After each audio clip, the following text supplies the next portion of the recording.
Coucou tout le monde, voilà c'est annoncé, l'adaptation roman d'Is It Love Daryl sortira en juin. Donc pour l'occasion, moi je vous propose de me poser toutes vos questions sur les frères Ortega, la genèse, leur passé, tout ce qui vous passe par la tête et je vous y répondrai. Gros bisous. Alors oui, en effet, les parents des frères Ortega sont morts lorsque Matt et Daryl avaient 8 ans à peu près. Et donc ils sont recueillis par leur grand-mère portoricaine. Alors, faire en sorte que Daryl et Matt soient orphelins, ça me permettait de créer cette relation fusionnelle et à la fois conflictuelle qu'ils peuvent avoir, puisqu'en fait ils se sont construits ensemble de 8 ans jusqu'à 18 ans. Parce qu'en effet, leur grand-mère, elle fait ce qu'elle peut, mais voilà, elle a peu de moyens, il faut qu'elle assure les revenus, etc. Et du coup, ces deux garçons sont livrés à eux-mêmes, et c'est ça que je trouvais intéressant du coup. Globalement, le livre reprend l'intrigue du jeu, donc vous n'allez pas apprendre des choses vraiment supplémentaires à ce que vous apprenez dans le jeu. Par contre, vous avez le point de vue de Daryl, et du coup ça va vous permettre de mieux comprendre son fonctionnement. Euh, Par contre, dans cette adaptation, vous retrouverez un chapitre bonus que j'ai écrit où, si je ne fais pas tout le résumé de leur passé, bien sûr, c'est une scène qui vous permet d'avoir un nouvel éclairage sur leur relation vers leurs 18 ans à peu près, et donc de donner une nouvelle vision.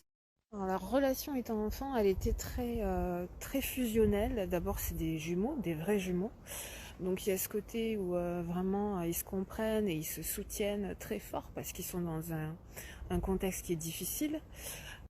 Ce sont deux frères qui s'aiment très fort, donc ils se soutiennent quoi qu'il arrive. Et du coup, ils vont être amenés à faire de mauvaises rencontres, à faire un certain nombre de conneries. Mais voilà, ils vont toujours être à deux. Et ce que je montre dans mon chapitre bonus, c'est que Matt n'a pas toujours été le côté le plus sage des deux frères et que Daryl a dû rattraper un certain nombre d'erreurs et s'est endetté pour protéger son frère.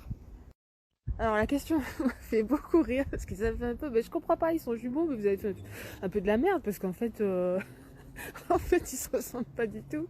Donc ouais, alors moi je trouve qu'ils se ressemblent en fait, mais c'est juste l'attitude des personnages qui fait qui paraissent si différents. Mais voilà, parce que Daryl, il a ce côté très fier, un regard un peu, joueur, un peu provocateur, alors que Matt est très ouvert, un personnage très chaleureux, etc.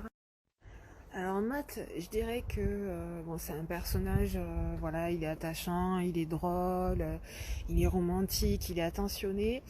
Et en défaut, je dirais que Matt, il a tendance à se faire un peu ses films et être un peu influençable. Alors Daryl pour moi c'est le gars qui est un peu trop attaché au passé, qui a du mal à lâcher prise et qui du coup fait peu confiance et qui du coup est difficile parce qu'il a cette espèce de carapace qui est difficile à passer. Mais qui du coup quand il aime, quand il fait confiance, par contre c'est quelqu'un de très entier sur lequel on peut compter et qui va pas, comment dire, qui va se sacrifier s'il faut pour la personne qu'il aime. Voilà. Je pense que Daryl a encore énormément de travail à faire pour se marier. Mais je pense que tout le monde peut changer, tout le monde peut évoluer et c'est ce qu'on lui souhaite. Alors, je les aime beaucoup tous les deux, mais je crois que j'ai une préférence pour Daryl parce que j'aime bien les personnages comme ça, sombres, torturés. On a envie d'aller voir ce qui se passe pour essayer de les ramener à la lumière parce qu'on a toujours l'espoir qu'ils changent et qu'ils évoluent en fait. Surtout que je le montre dans les histoires, c'est que Daryl, il y a quelque chose, il y a une lumière, il y a un bon fond en fait, il est profondément bon, mais voilà, il est pourri par tout ce qu'il a vécu et on a envie d'aller chercher cette lumière. Ça, c'est évoqué dans mon chapitre bonus, c'est-à-dire que Lana, en fait, il la rencontre via le gang puisque c'est la fille du chef. Et donc Matt en tombe amoureux et elle va pas avoir une très bonne influence, vu le personnage. Euh, Et Daryl, il a un peu une relation un peu conflictuelle avec elle parce que il sent qu'elle tire pas son frère vers le haut, mais à la fois c'est la fille du chef, donc c'est compliqué. Je pense qu'effectivement Daryl, il est en tout cas envieux de tout le travail que Matt a fait pour retourner vers la lumière en fait, chose que lui il n'a pas pu faire parce qu'il est endetté. Enfin, pas dans ce sens de dette de jeu, mais plus du fait que comme il a dû récupérer un certain nombre de conneries, petit à petit il s'est enlisé en s'endettant auprès du gang, et du coup lui c'est plus compliqué pour s'en sortir, quoi. Alors résolument en maths, parce que Daryl il est un peu feignant là-dessus et il préfère se faire servir. Alors j'ai pas la date de naissance précise. Par contre pour moi ce sont des scorpions ascendant bélier. C'est pour ça qu'ils ont tendance à foncer. C'est des fonceurs, voilà. Bon, c'est une question intéressante. J'avoue que je me suis pas posé la question lorsque j'ai créé les personnages. Mais au vu de leur caractère, de leur façon de fonctionner, j'aurais tendance à dire que le premier à être né c'est Daryl et Matt en second. Ça je vous laisse le découvrir, mais si on veut avoir une histoire d'amour avec Daryl, je pense qu'il faut avoir un sacré caractère pour pas se faire dévorer toute crue. Le roman est dans la catégorie New Romance, donc oui. Oui, ça va être horrible, ça va être horrible.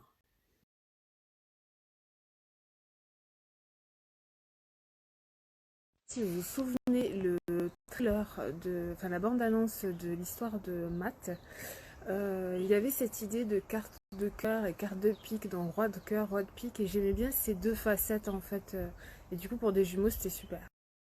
Matt et Daryl sont d'origine portoricaine, donc ils ont baigné dans la culture de leurs origines.